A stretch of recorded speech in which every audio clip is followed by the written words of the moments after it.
The famous letter attributed to Pontius Pilate, sent to the Emperor Tiberius, offers an impressive description of Jesus Christ, highlighting aspects of his appearance that are not found in the Gospel accounts. In it, Pilate details not only the miracles performed by Jesus, but also his trial, crucifixion, and, surprisingly, his resurrection. But what does this letter actually reveal? What did Pilate tell Tiberius about the extraordinary resurrection of the Son of God and his appearance? The narrative begins with Pilate addressing the emperor with formal greetings. "Greetings, Your Majesty. The recent events in my province have been so remarkable that I feel obliged to report every detail. I believe that these events could have a profound influence on the fate of our nation in the future. It seems that in recent times, all the gods have abandoned us. I am tempted to say that the day I took Valerius' place in the government of Judea was cursed." Pilate goes on to vent about the challenges he has faced since arriving in Jerusalem, taking over the Praetorium and organizing a banquet in honor of his new position. He recalls inviting the Tetrarch of Galilee, the high priest, and other dignitaries. However, no one showed up at the appointed time, which Pilate considered an affront to his authority and to the Roman Empire. A few days later, the high priest visited Pilate with a solemn and disguised expression, claiming that his religion prevented him from sitting at table with Romans. For Pilate, this was nothing more than an excuse, revealing the religious leader's resistance to Roman occupation. He goes on to warn of the perfidy of the high priest, insinuating that he and his followers would be capable of any treachery to obtain power and wealth. Among the conquered cities, Pilate mentions that Jerusalem is the most difficult to govern, characterized by a rebellious population, generating constant concern about the possibility of a revolt. With only one centurion and 100 men under his command, he requested reinforcements from the governor of Syria, who was also struggling to protect his own province. Pilate laments the empire's excessive ambition, fearing that its thirst for expansion would outstrip its ability to control the conquered territories, which could result in the fall of Roman power. He also shares his reluctance to engage with the local population, fearing that the priests might incite the rebels against him. However, among the many rumors he heard, one in particular caught his attention. It was about a young man in Galilee who was preaching a new doctrine in the name of a God who had sent him. At first, Pilate was suspicious, believing that this man might be inciting the people against the Romans. But he soon realized that Jesus of Nazareth posed no threat to the empire, appearing to be closer to the Romans than to his own people. On one occasion, as I was passing through the public square, I came across a large crowd gathered around a young man leaning against a tree who was talking quietly. I knew immediately that it was Jesus, which didn't surprise me, given his distinction from the others present. I preferred not to interrupt that moment with my presence and went on my way, but I ordered my secretary to mingle with the crowd and listen to what the Nazarene was saying. My secretary, Manlius, a descendant of a conspirator who had waited for Catiline in Etruria, was completely trusted by me and was fluent in Hebrew. When Manlius returned to the Praetorium, he told me the words of Jesus. In all my life, I had never come across anything like this in the writings of philosophers. One of the many Jewish rebels in Jerusalem questioned Jesus about the legitimacy of paying tribute to Caesar. His answer was simple, but full of wisdom. Render unto Caesar the things that are Caesar's, and unto God the things that are God's.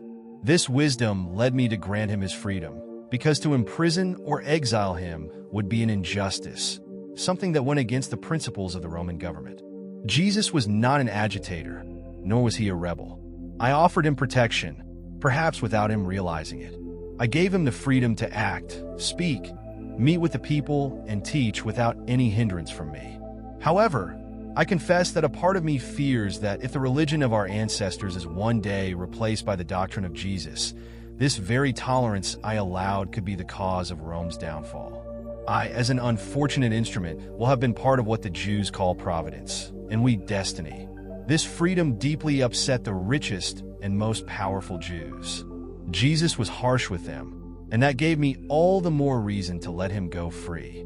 He harshly criticized the scribes and Pharisees, saying that they looked like painted tombs, beautiful on the outside, but full of death on the inside. On other occasions, he attacked local traditions, saying that true humility was more valuable in God's eyes than any social status. Almost every day, I received complaints in the Praetorium about Jesus' boldness. They warned me that something bad could happen to him, reminding me that Jerusalem had a history of stoning those who claimed to be prophets. There was even an attempt to appeal to Caesar. Despite the complaints, the Senate approved of my actions and promised reinforcements after the Persian War, since I didn't have enough troops to contain a revolt. So I decided to act in a way that would restore peace to the city without lowering myself. I wrote to Jesus, asking him to come to the Praetorium so that we could talk. He answered my call. Being of Spanish and Roman blood, I'm not easily shaken, but when Jesus appeared, I was paralyzed on my balcony. I felt as if my feet were stuck to the marble, while my body trembled, as if I were facing deep guilt. The Nazarene, on the other hand, remained calm, serene, with a tranquility that seemed to emanate pure innocence. He approached me, stopped, and with a simple gesture said, "I'm here," without a word being necessary for a long time. At that moment, I couldn't help but feel admiration and respect for this extraordinary man. Jesus had a different kind of presence, something our artists could never have imagined when sculpting gods and heroes. He wasn't repulsive, but even so, a sense of frailty and old age prevented me from approaching him. Finally, with a faltering voice, I said, "Jesus of Nazareth, in the last 3 years I have given you full freedom of expression, and I don't regret it. Your words are wise and practical. I don't know if you've read Socrates or Plato, but I recognize that the simplicity and majesty of your speech elevate you above those philosophers. The emperor is aware of your existence, and as your representative, I am happy to have granted you this much-deserved freedom. However, I must warn you that your words have attracted powerful and deceived enemies.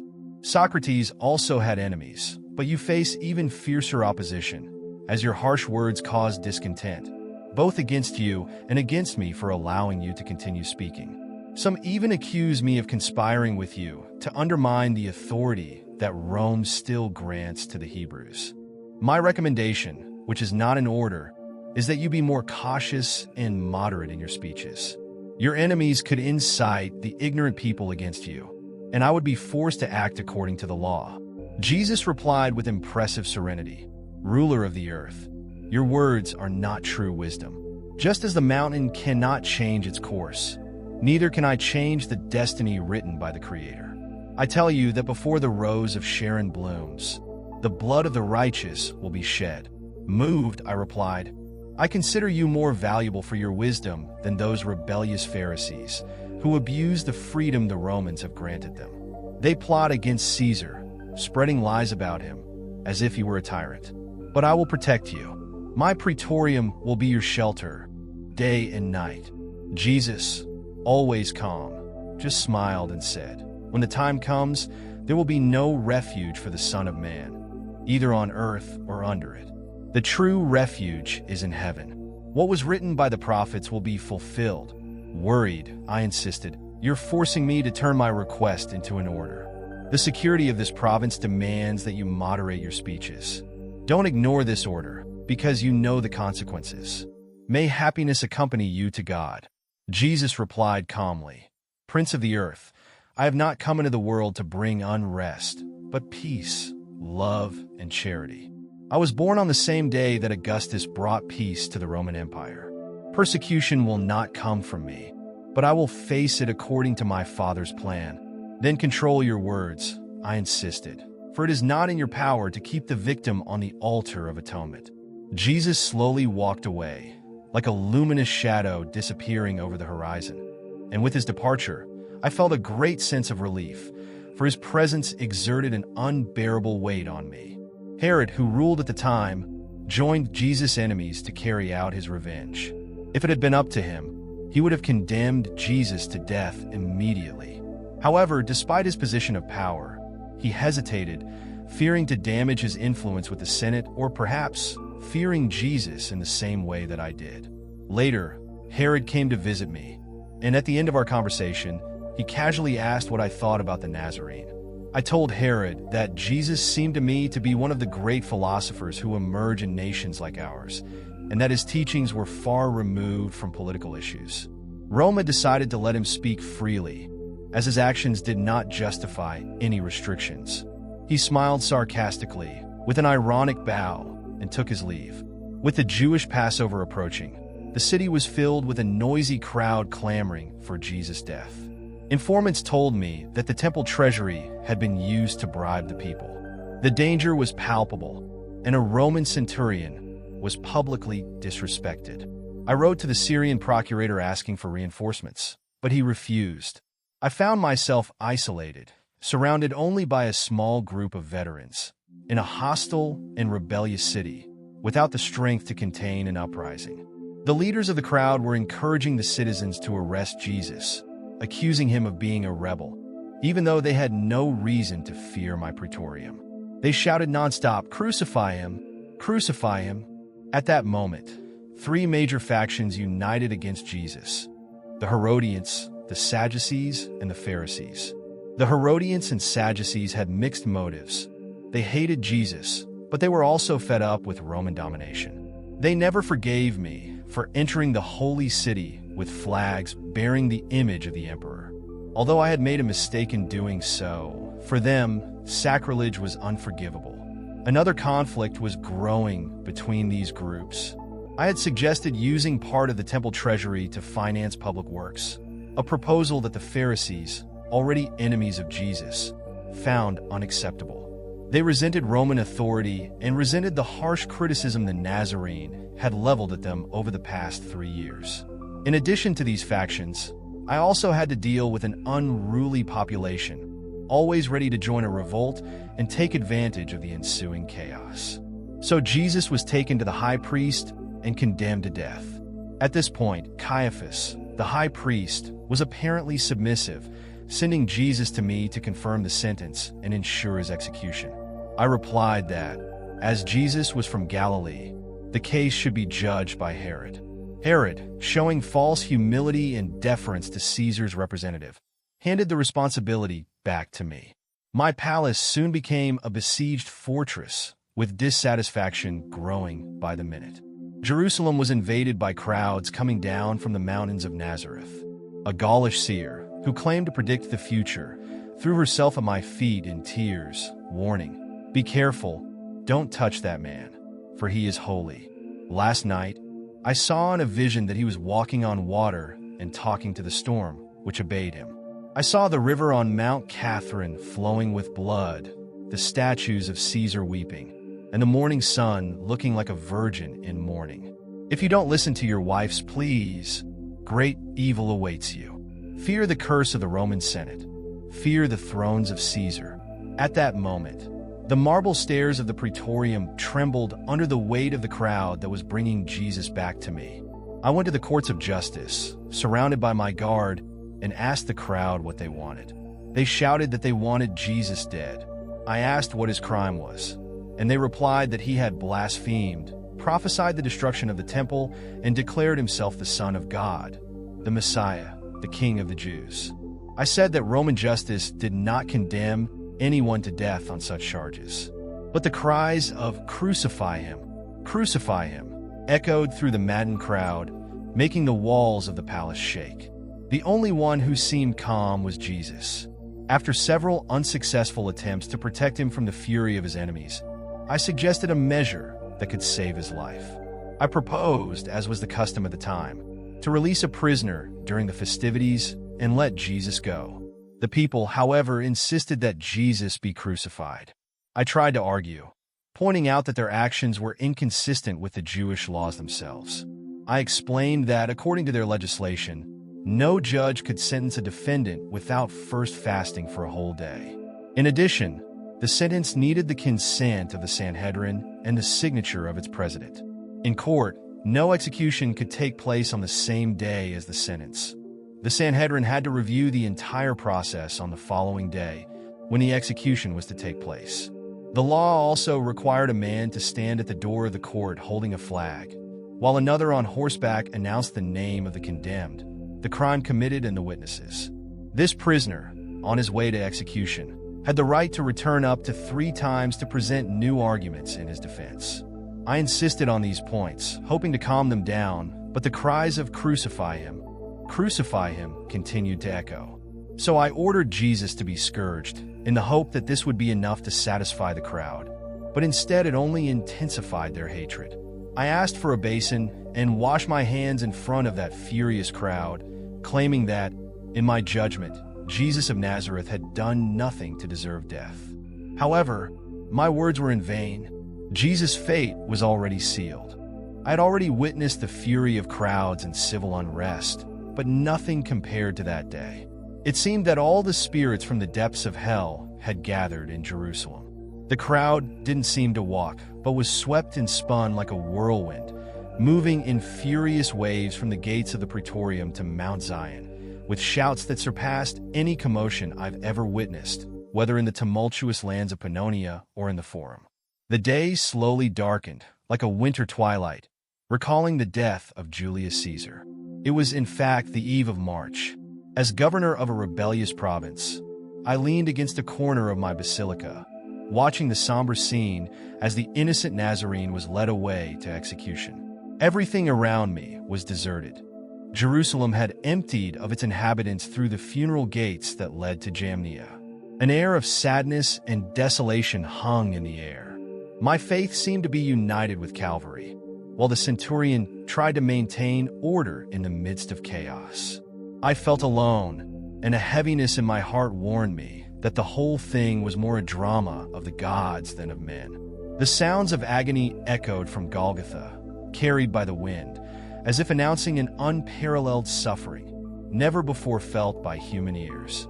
Black clouds gathered over the temple, spreading over the city and covering it like a gloomy veil, with signs visible both in the heavens and on earth. It is said that Dionysius, the patriarch, exclaimed, "Either the Creator is suffering, or the universe is falling apart."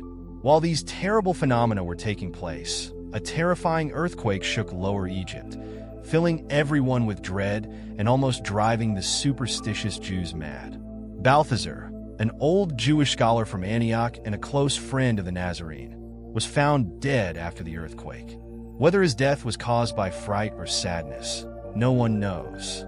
Towards the first hour of the night, I wrapped myself in my cloak and went down towards the city, heading for the gates of Golgotha. The sacrifice was complete. The crowd dispersed, still agitated, but with a somber air of regret for what they had just witnessed. My little Roman court passed by in silence, dejected. The flag-bearer waved his banner with the eagle as a sign of mourning. I heard murmurs from Jewish soldiers who spoke in languages I didn't understand, while others commented on miracles that the Romans used to associate with their gods. At certain moments, groups of men and women stopped and looked at Mount Calvary, as if waiting for a new sign. I returned to the Praetorium with a heavy heart, climbing the stairs still stained with the Nazarene's blood. I noticed an old man on his knees, pleading, surrounded by Romans in tears. He threw himself at my feet, sobbing bitterly. Seeing an old man cry is always painful, and my heart, already overwhelmed with sadness, was moved even more.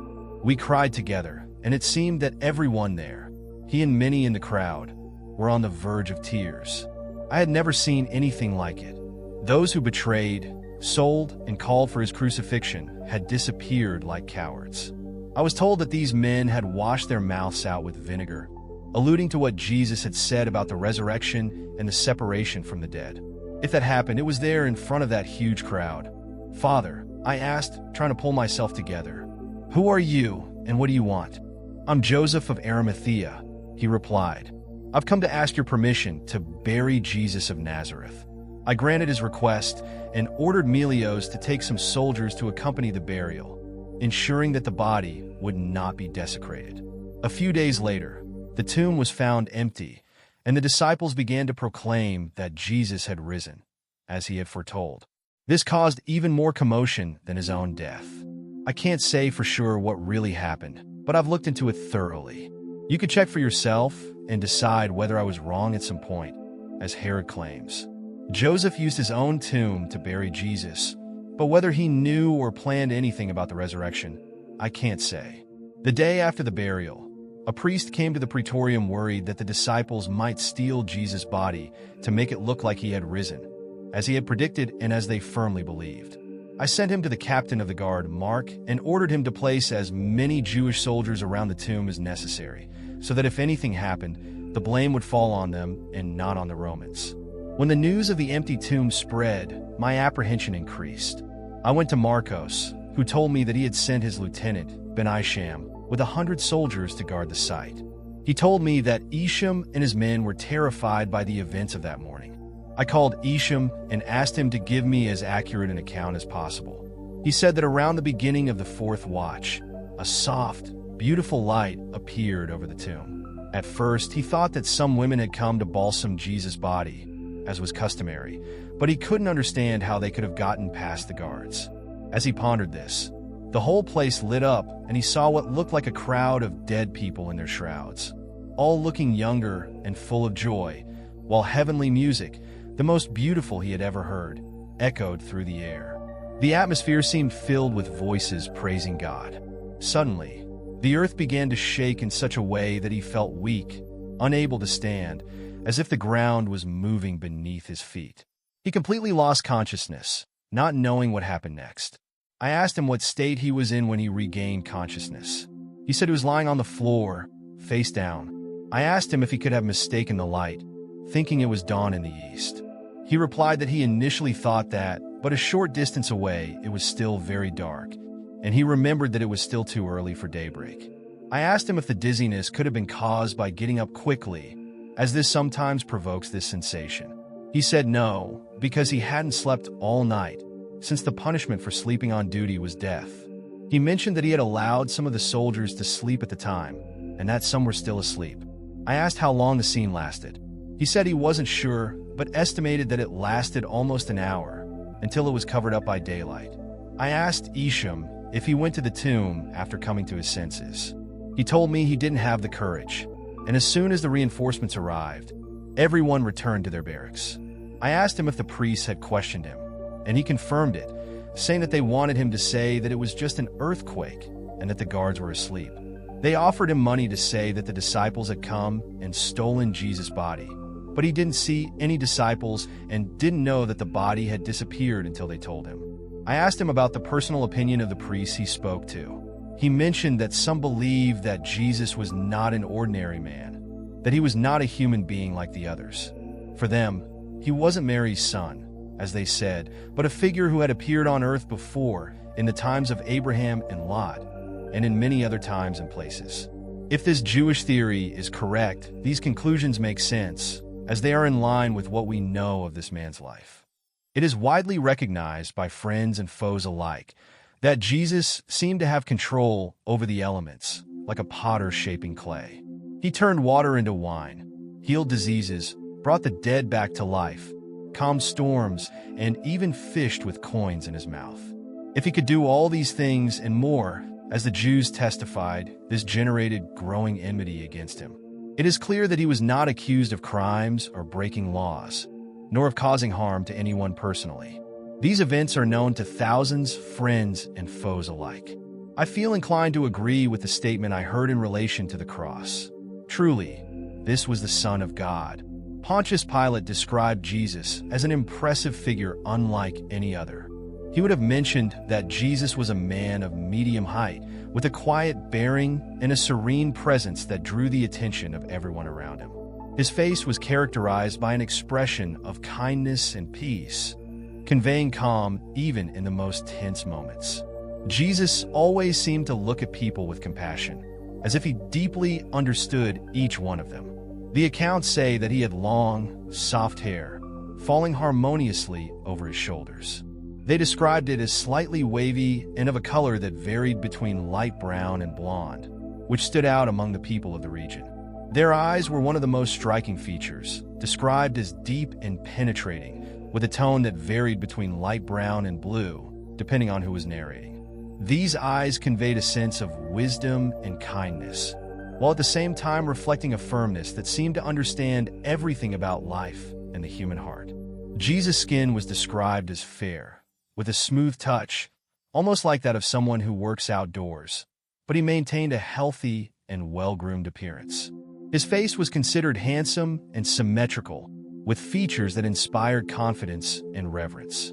It was not just an ordinary face, but one that exuded authority without being imposing or threatening. He wore a full, well-trimmed beard, which added a certain maturity and respect to his appearance. Jesus always dressed in a simple but dignified manner.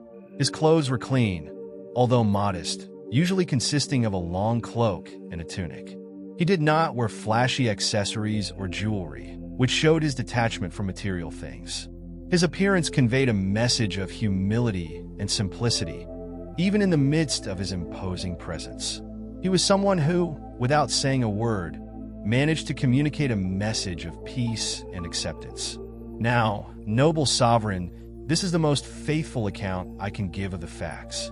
I have taken care to relate everything in detail so that you may evaluate my conduct fairly, for I know that much criticism has been leveled against me in this matter. With promises of loyalty and respect to my sovereign, I remain your most obedient servant. Thank you for watching this video. Leave your like and subscribe to the Living Hope channel on YouTube. Activate notifications by clicking on the bell to receive other publications.